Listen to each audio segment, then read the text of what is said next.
Holy moly, is March of 2025 going to be a seriously stacked month for gaming.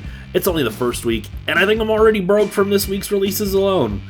Welcome to Game Conclave, I am VBerg. Let's hop into the 10 games launching this first week of March. Split Fiction is Hazelight Studios, the creators of A Way Out, and It Takes Two's latest co-op experience, and it looks like it's gonna be killer.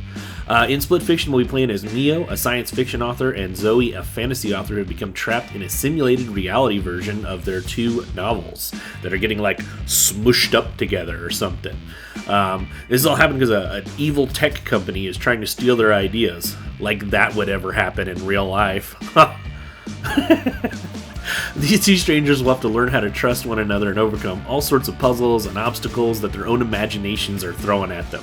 You'll fight against giants, control droids, tame dragons, wall run and grapple with gravity whips, transform into magical creatures, have a dance-off with a monkey, and live out your fantasy of being a Jimmy Dean sausage link.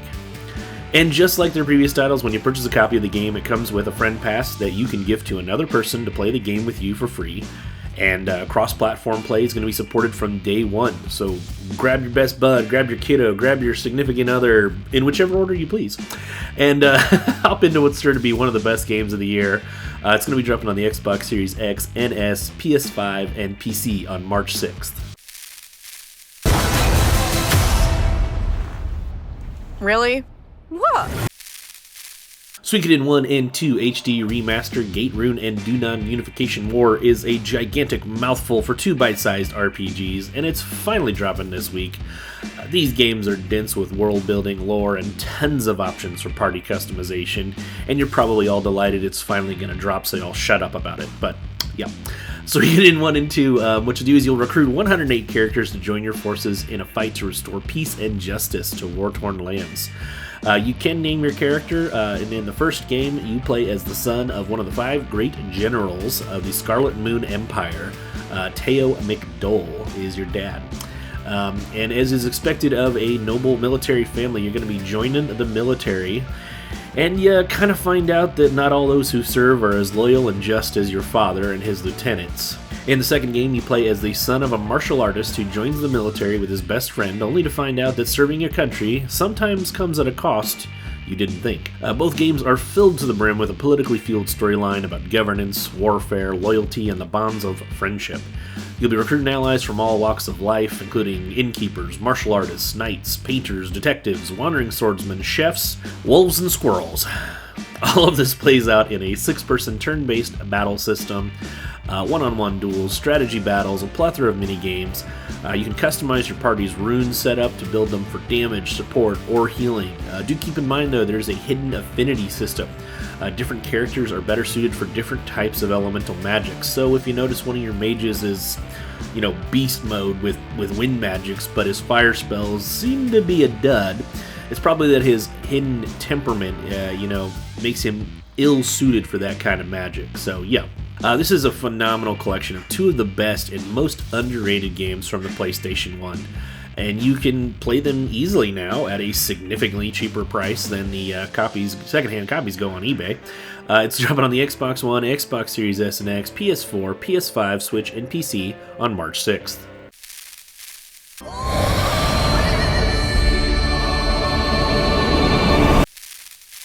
Knights in Tight Spaces is an interesting name, and it's developed by Ground Shatter.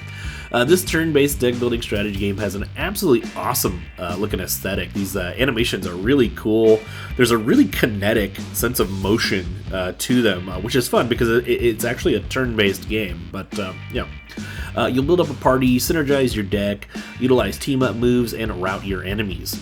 There's 300 different cards to use, multiple classes to choose from, tons of gear, an upgrade system, and all that will just keep you busy for a ton of time, I'm sure. This looks like what I'm probably going to sink a ton of my life into, especially since it's got daily challenges and an endless mode.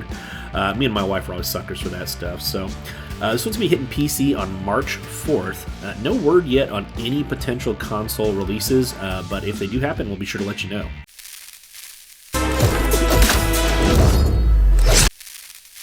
Dragonkin the Banished is an early access title. This hack-and-slash action RPG comes by way of Echo Software. The land has been corrupted by the blood of dragons, and horrible creatures now rise from the earth on a daily basis. And you will choose between a barbarian, an oracle, or a knight as your class hunt down and slay dragons. Sounds simple. But yeah, as this is an action RPG, an ARPG, I'd expect tons of loot and customization options. There's definitely a skill tree, several biomes already, multiple elemental types, and a city for you to rebuild in this single-player RPG. As I mentioned, it is entering early access on PC on March 6th. Console versions have been announced, but we do not have a release date as of yet for those versions. When we find out, we'll be sure to let you know.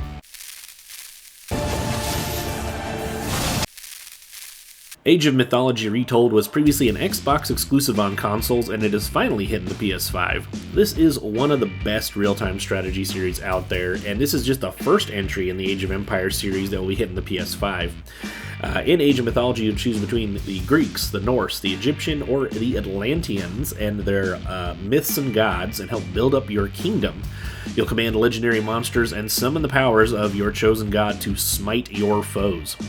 There is a lengthy single-player campaign comprising of 50 missions, a brand new challenge mode called the Arena of the Gods, online play with up to 12 other players, with cross-play supported from day one, and keep in mind the game is already on PC and Xbox.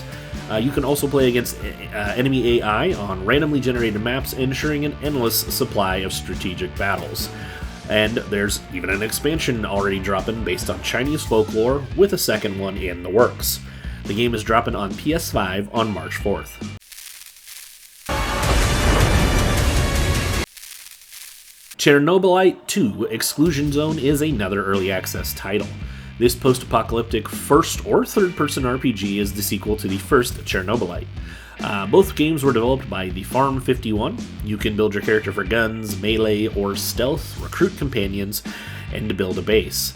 There is an open world to explore, a crafting system to make all your doodads, gizmos, and weapons, and tons of weird, and what I presume are irradiated crap to kill. I never checked out the first game. I might have to do that now, though, see to find out if I'm going to dig this one.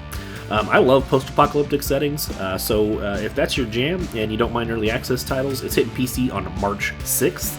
Console versions are expected down the line, but no release date is known at this time.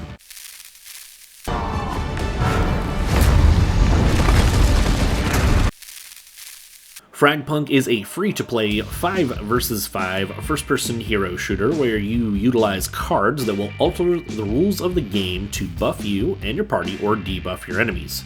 You can supersize their craniums for easy mode headshots, shrink your own noggins to stay safe, turn the map upside down, turn your bullets into fire and lightning. You'll choose from 12 different heroes with 2.5 minutes per round in this frantic first-person shooter.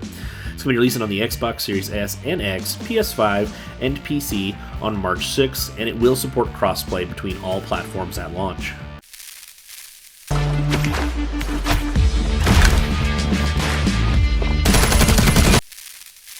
Carmen Sandiego is now a vigilante who steals from thieves to keep the world's treasures safe. This new and kinder Carmen is based on the Netflix animated series.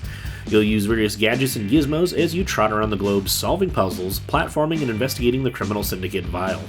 Across countries like Iceland, Japan, Egypt, and more, Carmen will deduce clues to identify the thieves and bring them down, and I know my wife and I are going to give this one a go sometime and take a little trip down nostalgia lane with the kiddo.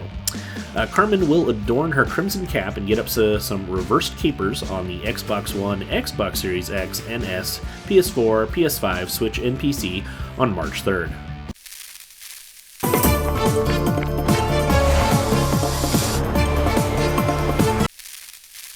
Two Point Museum is developed by 2 Point Studios, who also brought us the fantastic 2 Point Campus and 2 Point Hospital.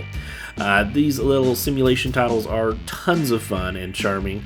In this one, you'll be designing and managing a museum. You'll send experts out to acquire artifacts to display. You'll hire guards to keep robbers out and the children's grubby hands off the dinos. You'll also maintain your staff's morale and need to woo donors to keep the donations coming. Your most important task, though, will be keeping the guests happy.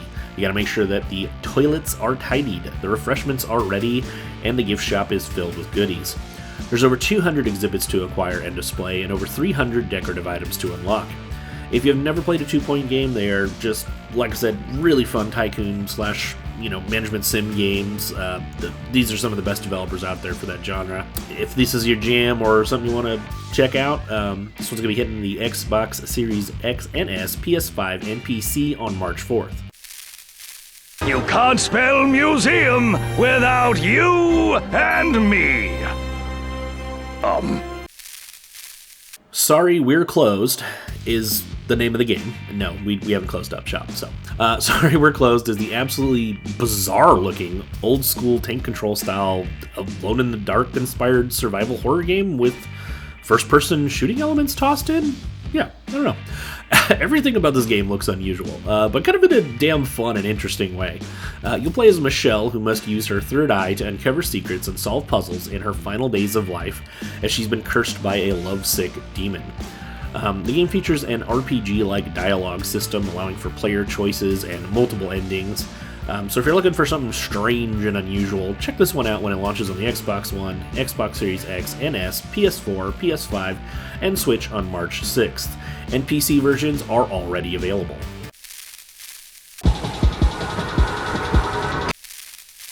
We hope you found something to sink some time into this month. If you like the video, give us a like and subscribe. Let us know down in the comments if you're looking forward to any of these titles.